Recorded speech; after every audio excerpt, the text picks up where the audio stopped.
So as most people probably know, we are about to reach the 100-day mark for Trump's second term, which usually the 100-day mark for most presidents.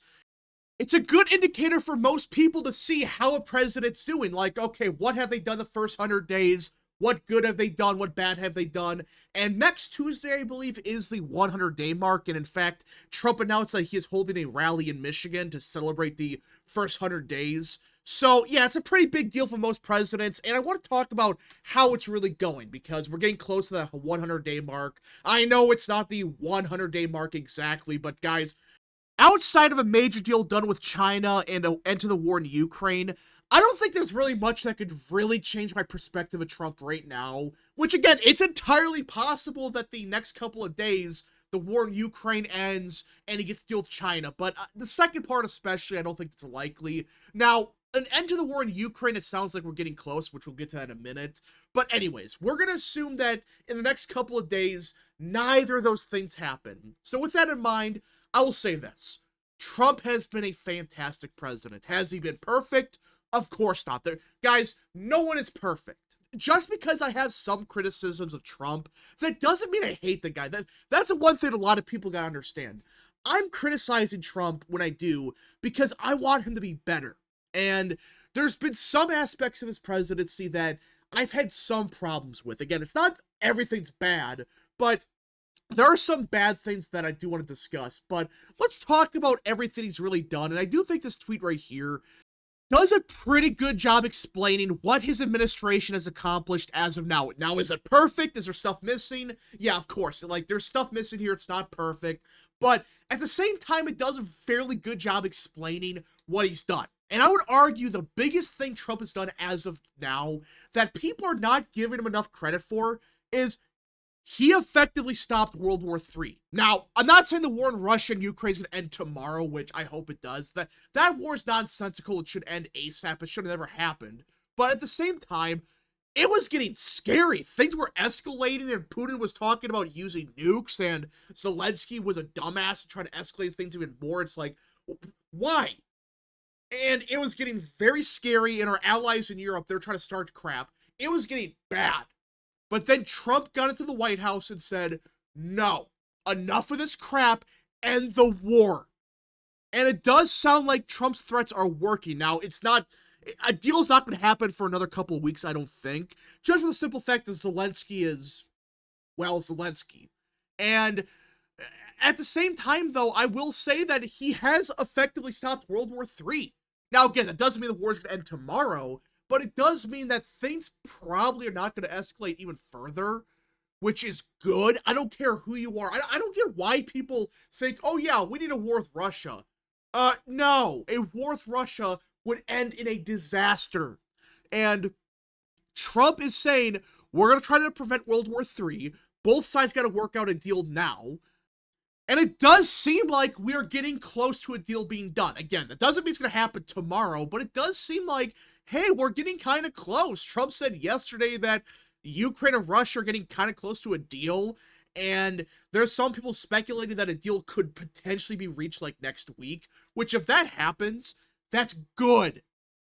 And in fact, it does sound like the peace deal that's going around, it includes us getting a mineral deal done, which if that happens, we would rake in a fortune. And it would actually be good for Ukraine because if our people are there, well, Russia can't attack. Because if they attack Ukraine and accidentally kill an American citizen, what do you think's going to happen? It would end in a disaster for Russia.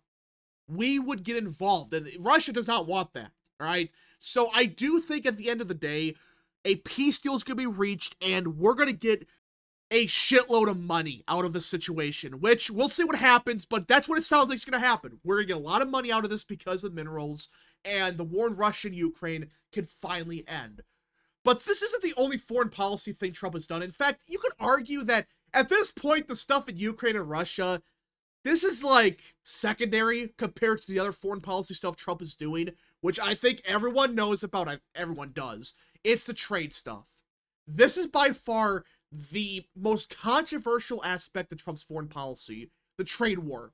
And listen, I both support and despise what Trump is doing with the trade war. At the same time, all right? I know that sounds weird, but I love what Trump is doing, but at the same time, some of the stuff he's doing, I disagree with. And this is one part of this administration that I think could be better. The trade war stuff is very fascinating. Now, listen, I support what he's doing. I support tariffing the crap out of China, going after countries like India, South Korea, Japan, making deals with them, and isolate China even further. That's what Trump is trying to do. And I support that. I think most people would say, yeah, we support that. But I think the problem Trump is having is his messaging's been kind of bad. Has it been all awful? No. Scott Bessett's been great at it. Scott Bessett's been one of the few people that explains why it's good, what Trump is trying to do, and it's actually working when you look at it. I mean, Japan, Vietnam, India, they're all talking to America. They're saying we want to make a deal, a real deal, not some crap of, oh yeah, we get everything, you get nothing. No, it's a trade deal that works for both sides. So that's what he's trying to do. And I support that stuff. This is what we voted for. Don't let Democrats fool you. We voted for tariffing the crap out of China. That's a fact. But at the same time, I do have one major problem with the trade war stuff. That, of course, is the messaging. And listen, you got Scott Bessent, who's doing a great job as best as he can explaining what they're trying to do. But some of the messaging's been bad. Like, some of it was very good early on, but now it just seems like they're just taking a guess what they should say. Which, listen, I mean, is it all bad messaging? No. But you're going to notice a trend. A lot of the issues I have with Trump right now is the messaging. Like, you're letting Democrats claim that, oh, China's working out a trade deal with Japan and we're isolating ourselves from everybody. Everybody hates our guts now. It's over for us and inflation's going to go up to 80%. That's what they were claiming. And right now inflation is at like 1%, according to Trueflation. So that's bullshit. But the problem is, some people actually believe that. And that's hurting Trump's approval by a couple points. That's the major problem with Trump when it comes to trade stuff. It's not the actual trade war. I support that. It's just, this messaging's been bad.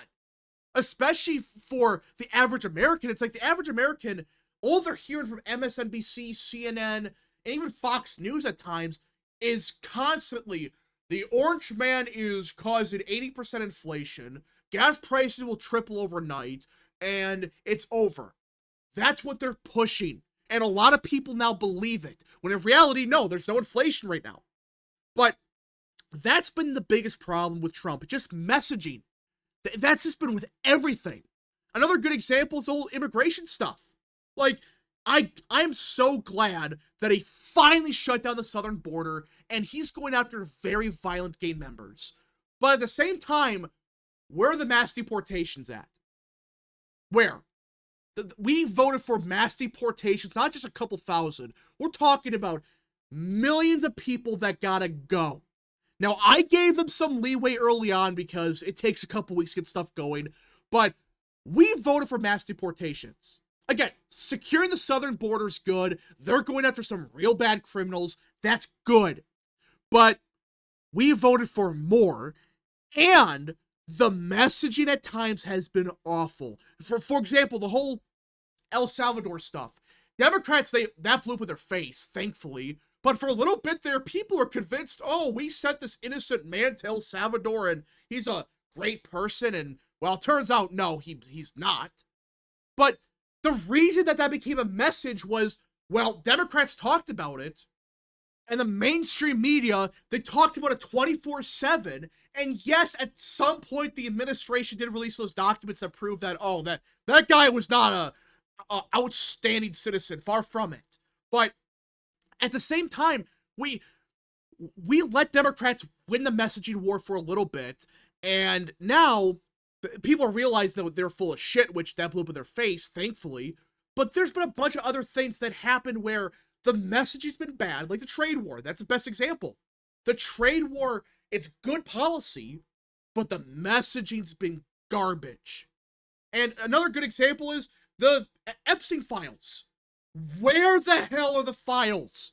And this has been one of, if not my biggest issue outside of messaging and some of the immigration stuff. It's the shit that Pam Bondi's pulling at the DOJ. I have no clue what Pam Bondi is doing. Like, what are you trying to accomplish? Like, okay, it's one thing to say she can't arrest people because it takes a while to build the case. I get that. That's one thing. But where are the Epstein files? Remember that whole debacle with those damn folders? Oh my goodness, these binders. All the Epstein files are here. Turns out that's the stuff we already had. And they had like 100,000 documents that they didn't release yet. And I know there are some corrupt people trying to stop that. I get that. But we voted for transparency. And it's been a couple months. And there's been nothing. No extra files have been released. Why? Why haven't there been any more files released? It's a disaster. And the whole messaging with the damn binders, that made it even worse. If they would have just said, okay, listen, there's like 100,000 documents that we have to go through, that we can't release today because we just found out about it. And here's what we got, though. If they would have just done that, that's one thing. But now, we have no clue what's happening. It's like the documents disappeared. No one's talking about it now, which should infuriate everybody. Again, Pam Bondi's been a disaster. Kash Patel has been pretty good, like the FBI director. But Pam Bondi has been by far Trump's worst pick. She has done nothing. I can't think of a single major thing she's done as of now. She's done some good things here and there. She's going after real bad criminals. I get that. But we voted for transparency. We voted for real change. Where's the DOJ at? The FBI has been actually effective for once. They're actually doing things. But right now, the Department of Justice has done jack shit. But outside of that, though, it's been mostly good. For example, the Department of Defense, hey, they're cleaning that mess up. I mean, that is such a big win. Pete Hegseth, he has some problems, but it's been very good. He's removing the woke crap from the military, and suddenly, military recruitment is surging. That's good. He's cleaning up the military, and now people want to join it again. People are feeling patriotic again. It's like, hey, we have people that give a shit about us running the country. That's what's happening. Of course, you have RFK Jr. doing a great job. He's going after Big Pharma, and he's trying to clean our food and water, which Democrats, I don't know what they're trying to accomplish. I mean, guys, you're going to attack RFK for trying to clean the food up? For trying to do what the rest of the world does? Really? That's been the biggest blessing for Trump's administration. The Democratic competence has been so massive that even when they fuck up and have shit messaging, they still win. Because Democrats are so batshit crazy that anything they do, they oppose. And RFK Jr. has been great. Tulsi Gabbard has been great. But outside of that, it's been a very solid administration. All right, it's been very solid. It's not been perfect, like I was saying. The messaging's been pretty bad. The immigration's been kind of disappointing. Again, it's still good. I mean, people make it sound like, oh, he's done nothing. No, they've closed the southern border, and they're deporting some real bad people. That's their focus right now, which I would have wanted more, but it's a start, I guess. Now, outside of that, you do got Doge, which... yeah, Doge has been a disappointment. You know, they're exposed to a lot of bad things, which is good, but they keep moving the goalpost, and they're not really releasing much now, which is kind of not good. But they still are exposing a lot of the crap in our government. We will see what happens, though. Maybe they do cut $1 trillion, though. Elon Musk is saying, like, oh, maybe 100 billion, which, if that's what we get, that's dumb. But... yeah, that's my thoughts on the Trump administration. Not perfect, but I'm going to say it's a solid A-. It could be an A+. It was A+ for a couple months, but lately there's been some disappointments that kind of dragged it down a little bit. So, yeah, I'm going to say an A- to A, right? Pretty damn good. Like, way better than his first term. His first term, I would say, was like a B or a B+ in hindsight. Maybe an A- at times. But this is like A-, maybe an A. It could be an A+, but what I'm pushing for is get trade deals done, end the war in Ukraine permanently. Not, oh yeah, it ends for 5 seconds and Zelensky pulls his shit. No. End the war, release the actual files, push for more transparency, and just have better messaging. If you accomplish those things, you're going to be an A+ administration. Anyways, folks, thank you so much for watching. If you guys did enjoy, smash the like button down below, subscribe, share with your friends, and of course, join the channel today. Godspeed to all of you.